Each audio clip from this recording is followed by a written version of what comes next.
네, 반갑습니다. 상한선입니다. 최근 시장이 이제 나스닥은 하락하고 한국 증시도 덩달아 영향을 받고 있는 상황 속에서 앞으로 어떠한 기준으로 증시를 봐야 되고 뭘 매매를 해야 되는지 고민이 드실 겁니다. 그래서 오늘은 먼저 시장 좀 한번 살펴보고 우리가 주의 깊게 체크해야 될 종목들도 한번 말씀을 드리도록 하겠습니다. 최근 시장에서 화두는 뭐였습니까? 소비자 물가 지수인 이 CPI 같은 경우에서 예상치보다 낮게 나왔죠. 그리고 밤사이 PPI 같은 경우에서도 이 판매자 물가 지수 같은 경우에서도 예상치보다 하해가 나왔습니다. 그래서 나스닥 같은 경우에서는 전 거래일 같은 경우에서는 엔비디아나 테슬라 이러한 종목들이 반등이 나왔지만 테슬라 같은 경우에서는 재차 또 하락이 나온 모습을 보였습니다. 즉 기술주 위주로 이런 경제 지표가 하회가 나오면서 금리 인하라는 기대감을 가졌으나 아직까지 나스닥의 방향성을 돌리는 모습은 보이지 못했습니다. 그러면 경제지표에서 이제 언론이 해석하는 걸 보면은 항상 오락가락합니다. 왜? 기자들도 시장을 잘 몰라요. 이런 예상치 하회에 따른 해석을 어느 날에는 이제 앞으로 금리 인하가 다가올 것이라고 호재라고 얘기를 하고 또 어떤 날은 둔화가 되었기 때문에 예상치가 하회가 나왔기 때문에 경기 침체 신호라고 얘기를 합니다. 그러니까 말이 매번 바뀌죠. 그럼 이런 상황에서 우리는 무엇을 기준으로 잡고 가야 되는 것인가? 여기서 이제 고민이 드실 겁니다. 일단 먼저 차트 기준으로 말씀을 드린다면 트레이딩 대가들이 매일 수십억, 수백억씩 걸고 치열하게 싸우면서 가장 중요하다고 깨달은 선 중에 하나가 있는데 그게 바로 200일선입니다.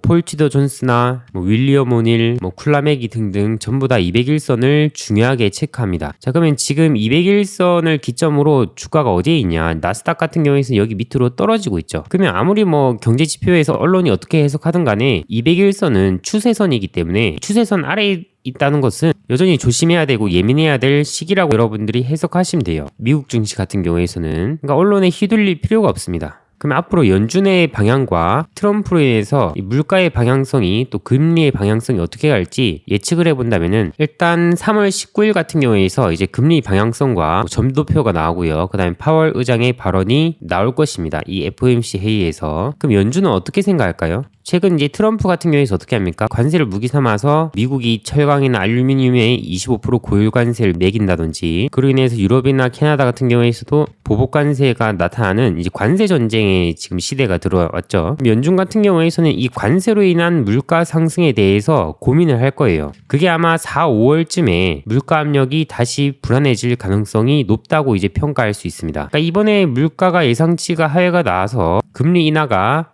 당장 올 거라는 이 기대보다는 우리는 FOMC 회의에서 어떤 말을 하는지 그리고 앞으로 경제지표에서 이 관세가 반영이 되었을 때 정말 물가가 오를지 아닐지 우리가 좀 판단을 해야 됩니다. 이런 복잡한 내용은 여러분들이 알아만 두시면 되고 그냥 간단하게 말씀드리면은 아직까지 방향이 확정된 것도 아니고 금리의 방향이 확정이 완전히 된 것이 아닙니다. 그 과정 속에서 200일선을 이탈한 초입이니만큼 여전히 미증시 쪽은 우리가 이제 좀 주의를 하셔야 되고요. 그러면 이 상황 속에서 한국 증시 같은 경우에서 이제 상대적인 강세를 보이지만 미국 증시가 계속 연달아 떨어지면 한국 증시도 영향을 안 받을 수가 없습니다. 그러면 미국 증시가 주구장창 천년만년 떨어질 것이냐? 이 부분에 대해서 우리는 트럼프의 의도를 좀 해석해 볼 필요가 있습니다. 트럼프 같은 경우에서는 지금 시장에서 트럼프가 증시 하락을 의도적으로 유도하고 있다는 의혹이 제기되고 있습니다. 트럼프가 이러한 행보를 보이는 이유로 첫 번째로 이자 부담 완화, 두 번째로 중간 선거 승리 두 가지 근거가 거론이 되고 있습니다. 시장은 이제 트럼프가 경기 둔화 우려를 키워서 채권 금리 하락을 유도한다고 얘기를 하고 있는데요. 지금 누적된 부채 금액만 약 7조 원에 달하고 이게 올해 만기가 도래하는 채권입니다. 트럼프 같은 경우에서는 이 채권 금리 수준을 낮춰서 이자 부담을 좀 줄이겠다는 의도가 있는 것 아니냐 이렇게 생각할 수도 있고요. 그리고 이제 중간 선거가 있는데 과거 트럼프 1기 때 진행되었던 중간 선거에서 공화당은 민주당에게 패한 경험이 있습니다. 그 이유 중에 하나가 2018년에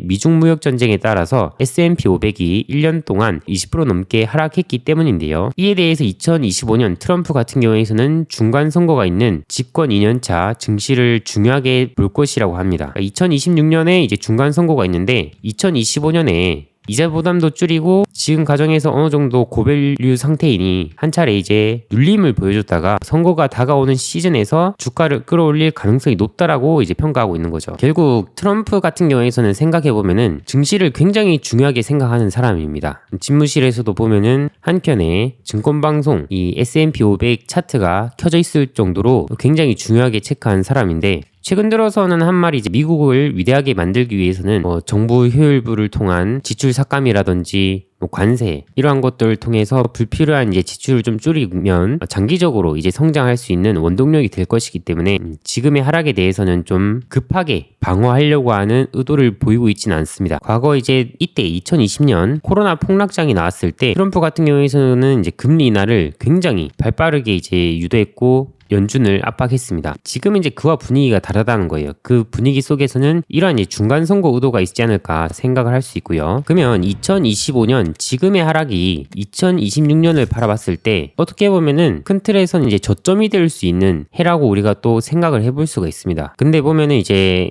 저점이 될 수 있는 해라고 하더라도 만약에 2025년에 이렇게 만약에 줄 하락이 나올 경우 하락이 나올진 우리가 모릅니다. 그럼 그 과정 속에서 우리가 단기 매매는 어떻게 할 것이며 중장기 매매는 어떻게 할 것인가 이런 전략이 필요합니다. 그러니까 우리가 항상 트레이딩을 할 때 전략이 굉장히 중요해요, 여러분들. 상승이 나올 땐 어떻게 할 것인가, 하락이 나올 땐 어떻게 할 것인가. 상승이 나올 때는 이제 그의 분위기 맞춰서 하면 쉬운데 이제 하락이 나올 때가 가장 문제이니까 우리가 이 부분을 항상 잘 다듬어둘 필요가 있습니다. 만약에 이제 하락이 나온다면 중장기 전략으로는 이제 만약에 연말까지 하락이 나온다, 아니면 상반기까지 하락이 나온다. 그럴 경우에서 우리가 생각할 수 있는 게 나스닥 레버리지 상품을 투자한다든지, 아니면 그에 덩달아 비트코인도 많이 빠져 있다면 그 시기 때 우리가 또 투자를 해본다든지 이런 중장기적인 아이디어를 가질 수가 있죠. 단기적인 전략 같은 경우에서는 지금 이렇게 시장에서 하락이 나올 때 현재 시대 흐름의 분위기에 맞춰서 단기적으로 볼 수 있는 종목에 이제 접근하면 되고요. 그래서 이 부분에 대해서 오늘은 좀 다뤄보도록 하겠습니다. 그럼 단기 매매를 어떻게 할 것인가? 월클 제로라는 것을 제가 지난 영상에서 한번 설명드린 적이 있습니다. 제가 거래량보다 297배 중요한 시읒 지읒 시읒 이론 이란 영상이 있는데 여기서도 말씀드리고, 여기 주식 공부 헛고생하지 말고 죽어라 이것만 하세요라는 영상으로 설명드린 게 이제 월클 재료입니다. 월클 재료라는 것은 시대 중심주를 뜻하고요. 이 시대 중심주 같은 경우에서는 한국에만 국한된 게 아니라 한국과 더불어서 글로벌적으로 그게 미국이라든지 아니면 중국이라든지 최근에 강한 시장들과 연관된 공통된 재료를 뜻합니다. 그래서 만약에 한국 외 시장에서 예를 들어서 양자암호 관련주가 올랐다. 그러면 어떻게 해야 되겠습니까? 미국장에서 양자주가 오르면 국내 시장에서도 당일 영향을 받는 특성이 있는 것을 활용할 수가 있죠. 그래서 제가 이제 무료 텔레그램에서 이러한 아이디어를 공유드렸습니다. 그래서 보시면은 한국 첨단 소재 이런 것들이 전날에 상한가를 갔죠. 그 외로 KCS 파이버풀 이런 종목들이 강세를 보였습니다. 이게 바로 월클 재료라는 거예요. 근데 이거는 우리가 조금만 부지런하면은 미국장에서 어떻게 움직였는지 뭐가 움직였는지 관심만 가지면 우리가 공략할 수 있는 재료라는 거예요. 영상을 찍는 오늘 같은 경우에서도 보면은 제가 장전에 뉴욕 3대 증시가 이제 하락이 나왔고 트럼프 강경 발언에 시장이 흔들렸다. 그럼 이런 관세 노이즈가 생길 때 국내 증시에서는 어떠한 종목이 부각받냐? 트럼프 시대 관련주가 부각을 받더라. 금일은 이제 장전에 알래스카 LNG 뉴스가 있으니 이 섹터에 우리가 반응하는지 체크해보자 말씀을 드렸습니다. 장전 뉴스에 제가 이런 것들을 이제 정리를 해드리거든요. 그랬더니 오늘 날짜에서는 이 알래스카 LNG가 굉장히 좀 강세를 보였습니다. 그래서 장중에 지금 보시면은 이렇게 25%가량 상승하는 흐름이 나오죠. 그래서 밤사이에 나스닥이 떨어지고, 그러면 오늘은 기술주보다 트럼프 시대에 봐야 되겠구나 생각하고 알래스카 LNG 뉴스를 발견했으니까 올해 장 초반에 이렇게 강하게 연결되는 걸 확인할 수 있고, 이게 바로 시대 흐름이고, 이게 바로 이제 여러분들이 시장에서 단기적으로 대할 때 체크해야 될 방식이고, 이게 바로 월클 재료라는 것입니다.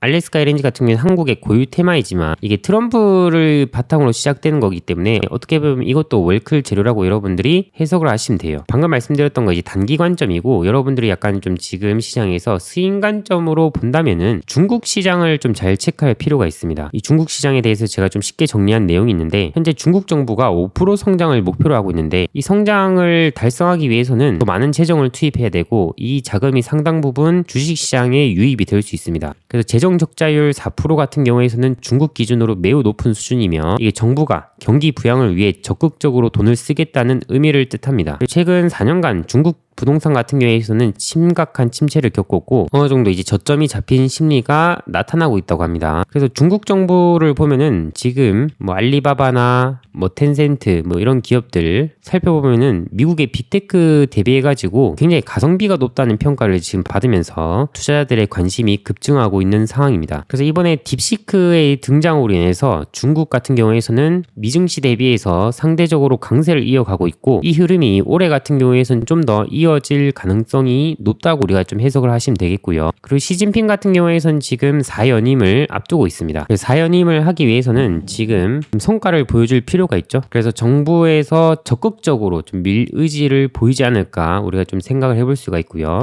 중국 쪽에서 우리가 대표적으로 좀 체크할 수 있는 것은 AI, 로봇, 양자암호 이런 것들이 있다고 합니다. 지난해 출범한 AI 플러스 액션 플랜은 딥시크의 성공으로 이어지면서 기술 굴기를 증명했고, 이에 고무된 정부 같은 경우에선 AI, 휴머노이드 로봇, 도시망공 교통, 양자, 6G 등 전략 산업을 제시하면서 대규모 투자를 예고했다고 합니다. 그럼 이 중에서 우리가 좀 체크할 수 있는 게 당장 실적으로 연결 지을 수 있는 게 뭐가 있습니까? 실적으로 당장은 아니더라도 기대감이 현실감 있게 가질 수가 있는 게 바로 AI, 그 다음에 휴머노이드 로봇입니다. 이 두 가지 같은 경우에서는 미국에서도 가장 중요하게 여기면서 빅테크들이 미친 듯이 투자하고 있는 섹터죠. 근데 AI 같은 경우에서는 이제 중국이 계속 추격하고 있는 입장인데, 로봇 같은 경우에서도 구글이나 오픈 AI, 그 다음에 현대차 같은 경우에서도 미친 듯이 밀고 있는 섹터죠. 그래서 로봇주가 연초에 굉장히 강했는데 지금 한 차례 쉬어가는 움직임을 보이고 있고, 이 과정 속에서 우리가 좀 스윙 관점으로 생각해 볼 수 있는 재료가 될지 우리가 공부를 해봐야 된다는 거죠. 우리가 중요한 게 미국과 중국이 함께 경쟁하는 재료, 이 재료가 왜 중요하냐? 둘이 치고받고 싸우면 어떻게 되겠습니까?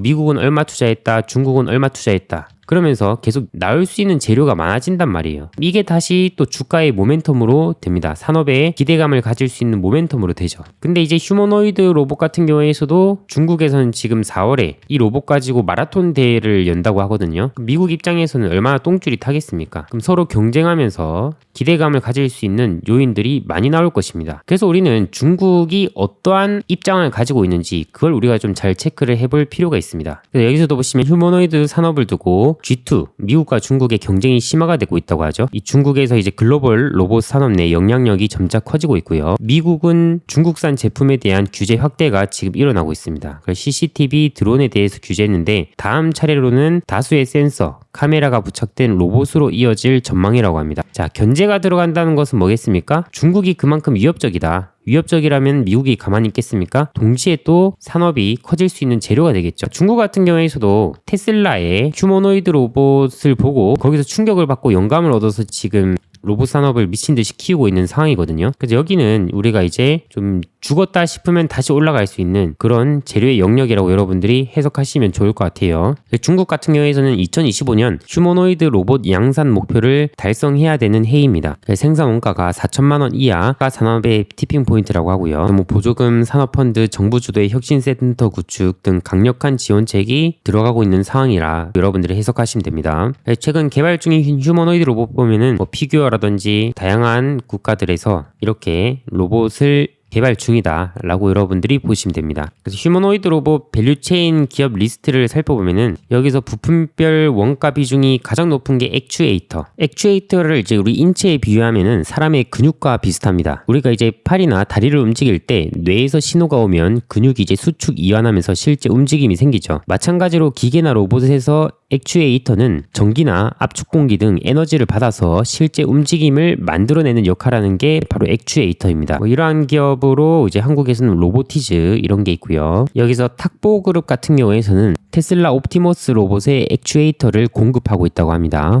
감속기 같은 경우에서는 이제 로봇의 관절 부분에 들어가는 부품이라고 보시면 되고요. 그러니까 로봇이 부드럽고 정교하게 움직일 수 있도록 돕는 핵심 부품입니다. 현재 글로벌 감속기 시장에서는 일본 기업들이 주로 선점하고 있지만 중국도 감속기 국산화에 현재 박차를 가하고 있는 입장입니다. 한국 기업으로는 SPG, SBB테크가 있다고 보시면 되겠습니다. 그 외로 센서 같은 경우에서는 이 로봇이 주변 환경을 인식하고 학습할 수 있도록 돕는 역할을 한다고 보면 됩니다. 그래서 AI 기반 로봇이 되면 될수록 이 센서의 중요성은 점점 커질 수 있습니다. 그래서 휴머노이드 로봇 만드는 기업 같은 경우에서는 테슬라, 피규어 AI 이런 것들이 있고 보선 다이내믹스도 있고요. 그다음에 레인보우 로보틱스도 있는 상황이라고 보시면 됩니다. 그래서 큰 틀에서는 지금 액추에이터가 제일 원가 비중이 높고 중요성이 있다고 보시면 되겠고, 나중엔 센서도 중요해질 수 있다라고 여러분들이 해석하시면 돼요. 중국산 부품이 지금 글로벌 경쟁사 대비해서 50% 수준으로 저렴한 상황이라고 이제 보시면 됩니다. 그래서 우리는 여기 휴머노이드 로봇 쪽에서 이러한 종목들이 좀 부각될 수 있겠구나 생각을 해볼 수가 있고요. 또 하나의 리포트를 더 보겠습니다. 바퀴 달린 것들의 시장 재평가인데요. 최근 삼성이 레인보우 로보틱스를 인수를 했죠. 근데 클로봇과 T-로보틱스와 협력 계획을 발표하면서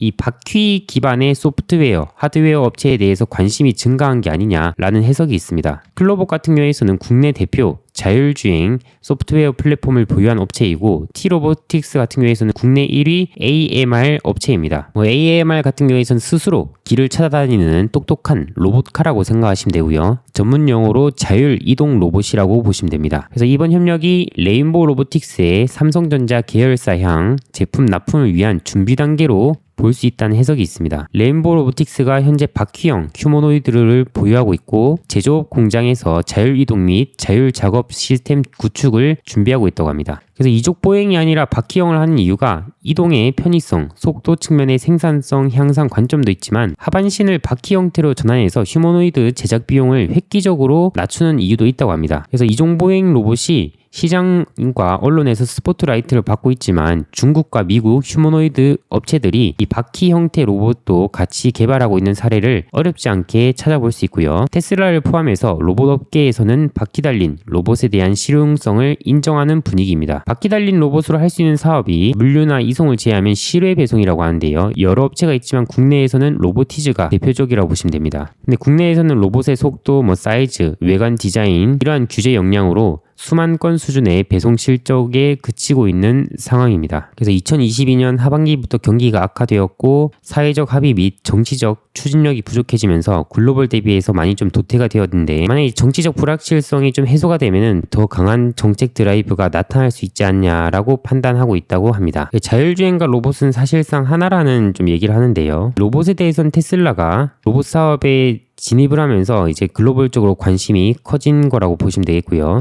최근 이제 테슬라가 주가 하락이 나오지만 국내 로봇 산업 성장에는 전혀 문제가 없을 것이라고 얘기를 하고 있습니다. 2026년에는 자율주행 사이버캡 출시가 예정이 되어 있는데 운전자가 없는 택시라고 보시면 됩니다. 이게 미 정부가 지원하는 자율주행 로봇 사업에 관심이 필요하고 그래서 앞으로 자율주행과 로봇은 시장이 커질 수 있다 이런 얘기를 하고 있습니다. 어떻게 보면 자율주행차도 보면은 바퀴 달린 로봇이랑 똑같죠. 그런 맥락으로 좀 얘기를 하는 것 같습니다. 로보틱스는 이제 인구 구조, 고령화, 저출산 이런 면에서 필요하고 고성장할 수밖에 없다고 판단하고 있다고 하고요. 최첨단 제조업 인프라로 업그레이드하는 사이클 또한 앞두고 있다고 생각된다고 합니다. 그래서 로봇에 대해서 계속 관심을 가져야 된다라고 얘기를 하고 있고요. 이렇게 관련주가 정리가 되어 있는데 한번 같이 살펴보도록 하겠습니다. 자, 레인보우 로보틱스입니다. 레인보우 로보틱스는 최근에 연달아서 상승이 나오고 좀 조정이 나오고 있죠. 자, 월봉상에서 보면 이제 2달 연속 강하게 상승이 나왔습니다. 보통 이렇게 2달 연속 상승이 나왔을 때 첫 번째 양봉 있죠. 이때의 종가 내지 첫 번째 양봉이 뚫은 전고점 이 구간에 만약에 떨어지게 된다면 단기적인 과대 낙폭이 되었다고 보시면 되겠고 그래서 3월에 한 차례 그 부근까지 떨어졌습니다. 그래서 여기서 이제 좀 되돌리는 시도를 하려고 한다면 적어도 60일선을 깨지 않고 좀 가야 된다라고 생각합니다. 60일선을 깬다고 한다면 이제 월봉상에서 이 부근까지는 좀 떨어질 수 있다. 이 구간에서도 이제 우리가 관심 있게 살펴볼 수 있겠고요.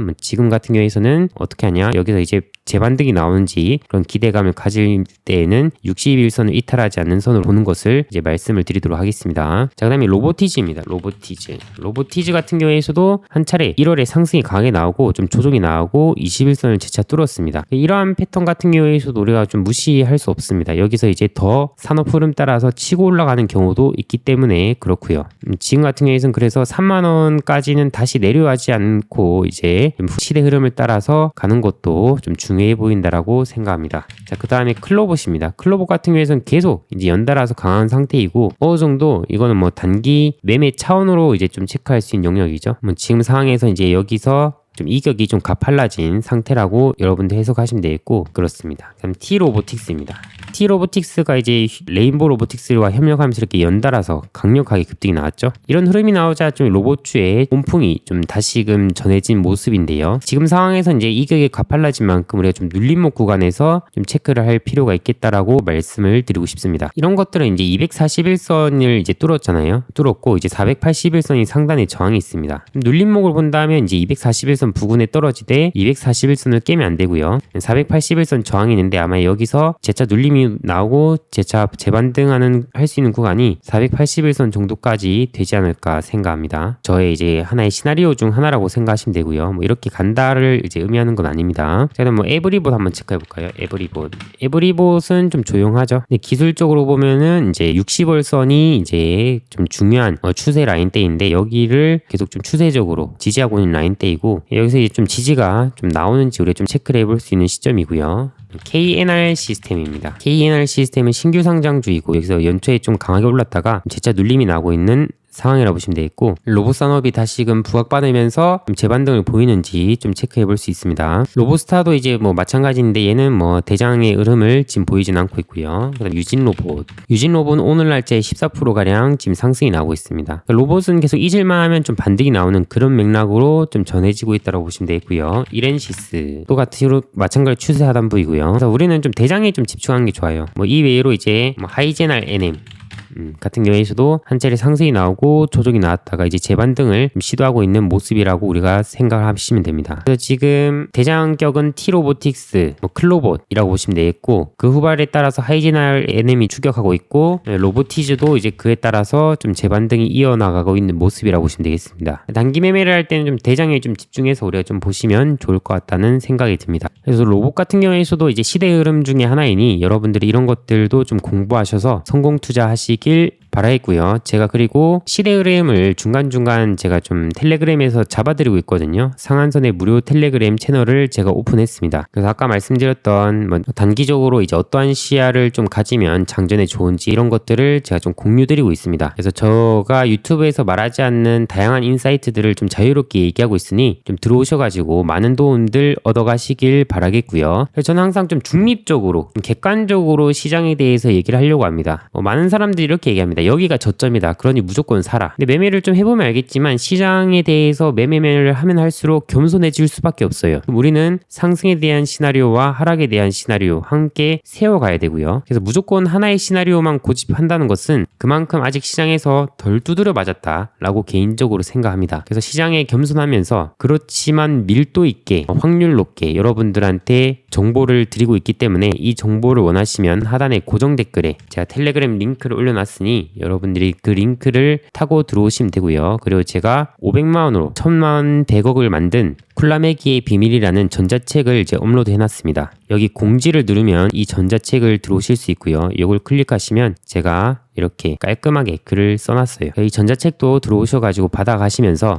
성공 투자하시길 바라겠고요. 그리고 이제 여기 장전에 제가 또 뉴스 링크를 드립니다. 그럼 제가 이제 정리해놓은 이 뉴스도 또 같이 보면서 텔레그램도 같이 보면서 해석을 여러분들이 하실 수가 있습니다. 그래서 재료의 디테일, 재료의 데이터를 모으는 것은 개인적으로는 제가 독보적이라고 생각하고요. 이 디테일을 잡는 것은 오직 제가 여러분들한테 해드릴 수 있다고 생각을 합니다. 앞으로도 제가 좋은 영상 올려드리도록 할 테니 좋아요, 구독, 알림 설정 눌러주시고 여러분들의 댓글 남겨주시면 큰 힘이 됩니다. 옛 무협지에서 이런 구절이 있었죠. 자신을 알아주는 주인을 만난 검객은 칼자루를 내려놓지 않는다. 여러분들의 따뜻한 댓글 한마디가 제게 더 가치 있는 컨텐츠를 만들 힘이 됩니다. 그러면 오늘 영상은 여기까지 하도록 하겠습니다. 감사합니다.